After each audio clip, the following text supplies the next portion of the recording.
Yo, what is going on, my wonderful people out there? It's your boy Dread Zero, and today I'm going to be talking about super meter build, is specifically how crazy and how fast you build super meter in Street Fighter 6. Let's get into it. So, super meter build has always been kind of crazy in Street Fighter 6.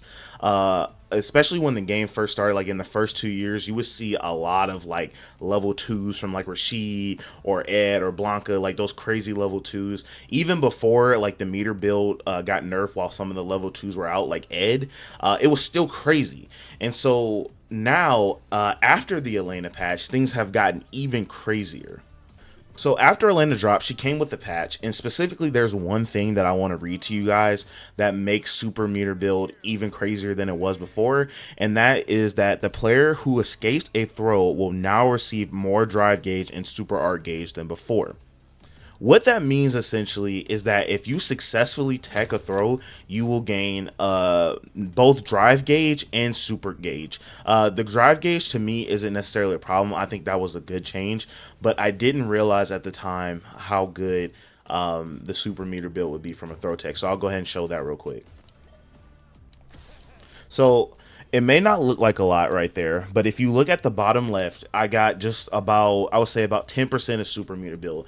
And while that doesn't seem crazy, when you add on that you're like getting meter for like, doing combos like that and like just pressing buttons, and even I'm going to have a non-block and like even doing like block strings and stuff, like you're gaining super meter like at a rapid rate.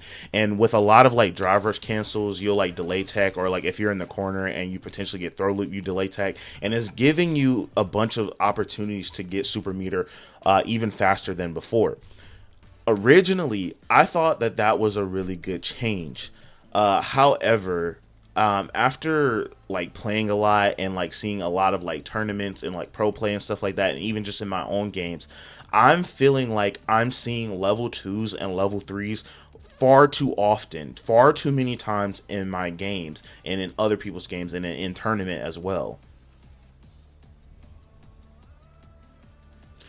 What makes this so hard to deal with is that level twos and threes are exceptionally strong in this game, and a lot of level twos and threes are characters consistent win conditions. So I picked Rashid to kind of show you. Like we all know, actually I don't even know how to do.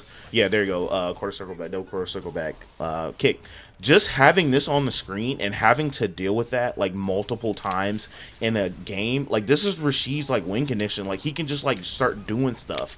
Like he can do like Rashid kicks. He can like walk up to you. He can like grab you. If you parry, you get a punish counter throw. So like dealing with this multiple times in a game is crazy, and it's getting to the point where you're seeing like level twos with even multiple times around, just because of how fast the super meter is building. And Street Fighter 6 is already a pretty volatile game, so adding on how strong level 2s and 3s are and getting them so many times, it's a little too much. It's a little too much. Like I kid you not, like I'm having multiple games where like me or my opponent will use like a level 2 or a level 3, and literally before the round ends, level 2 is like loaded up again. It's just far too much. And characters like Rashid, and specifically I want to talk about like Ed as well. Ed win condition is his level 2, the dream combo. He is getting a significant amount of damage. He's doing like level 3 fully loaded damage off of his level 2. He's carrying you from corner to corner. He's also building super meter while the level 2 is out. Even though that got nerfed, he's still building super meter. And so just having this, it's too much, because you're seeing the win condition from these characters too much, especially if a character has level 3 locked and loaded, which now, especially with the throw tech change and you're getting super meter back on top of the already crazier super meter build rate, you can see level 3 out from one character, like I would even say like 3 times. Like I've seen it consistently where somebody will use level 3, but they'll get to like third round and they'll have it like 3 or 4 times, and it's just like too much because the game is already too volatile. If you make a mistake and level 3 is loaded up, you're eating like half your life or more. And some characters can even kill you off of it if you have like a good 65-70% like Marissa or Bison. And so having that access to these level 3s and 2s is just far too strong to be getting it like 3-4 times a game. I switched to Ryu to kind of like show this off. So like think about it. Ryu has really easy combos, and if he has like level 3 like loaded, like sometimes, and now even like level 2, but if you have like level 3 loaded already, like it's kind of crazy. Like if you make a mistake, let's say Manan got punish counter for whipping and command grab. So like I'm doing this easy combo and I just took over half of her life. And because of the way the throw tech changed, giving meter back, and just already the crazy meter build rate, like I have access. I'm gonna have access if I play correctly. I can even have access to the another level 3 next round or level 2 even. And so I think because the game is too like it's already kind of hard to control, and level 3s and 2s are already pretty strong win conditions. I think the tech change for super meter specifically, not drive gauge. I think getting drive gauge back for teching a throw is pretty good. I think that was a really great change.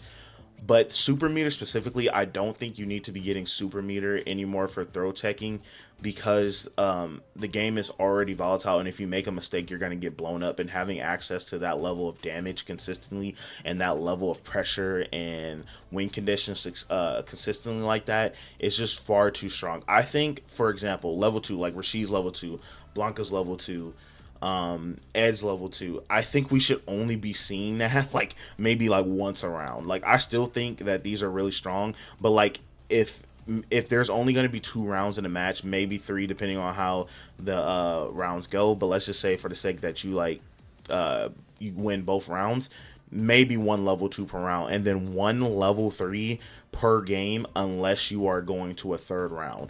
I think that is the best option. I think that's how it should be. I think it will make the game a little bit more stable because they already nerfed perfect parry. While I do really love the perfect parry change, having to pick a direction, it's already kind of hard to deal with some moves a little consistently. Like we're starting to learn, and it's starting to be obvious that the perfect parry kings and queens are still doing that, but just for the average player, like even somebody like me, like, what I'm saying, like it's already kind of difficult to have great defense. So if you make a mistake and you're getting blown up multiple times a game, like it's just make things too volatile. This is I made this video to kind of just like bring attention to it, so that maybe if like someone with a bigger audience or a broader audience sees this, or if enough people talk about it, maybe Capcom will take a look at it, because I do think building super meter is just far too fast. And I've even heard like Broski talk about it. He also thinks that meter build is crazy. I know some other pro players and just a lot of people in the community, the FGC people that play Street Fighter 6, think that it's far too fast that you're building meter. So if you agree with me, let me know in the comments. If you think meter build is fine, like cool, like we can just cash out all the time.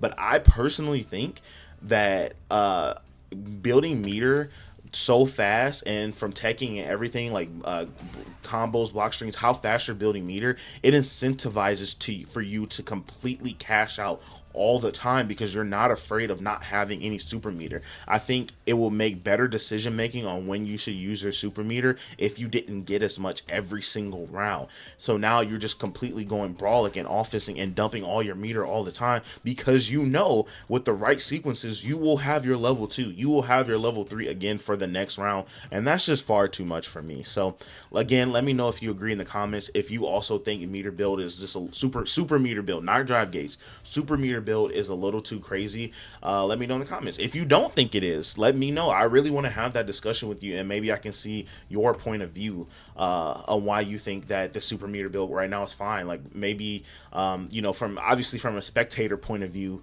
it's probably awesome to see multiple level 2s on screen, see Ed do the dream combo 5 times, see people get blown up like 2-3 times with level 3. Like obviously from a spectator point of view, that's gonna look good, but when you're playing the game, it doesn't feel that great to always know that your opponent has some super meter. So with that being said, that's pretty much it. Please make sure you like, comment, and subscribe. And I appreciate all the love that my videos are getting. Help me reach 500 subscribers. We're building that community, guys. Like, it's actually happening right before our eyes, and I'm very grateful to you all. Love you all. And with that being said, your boy B out. Peace.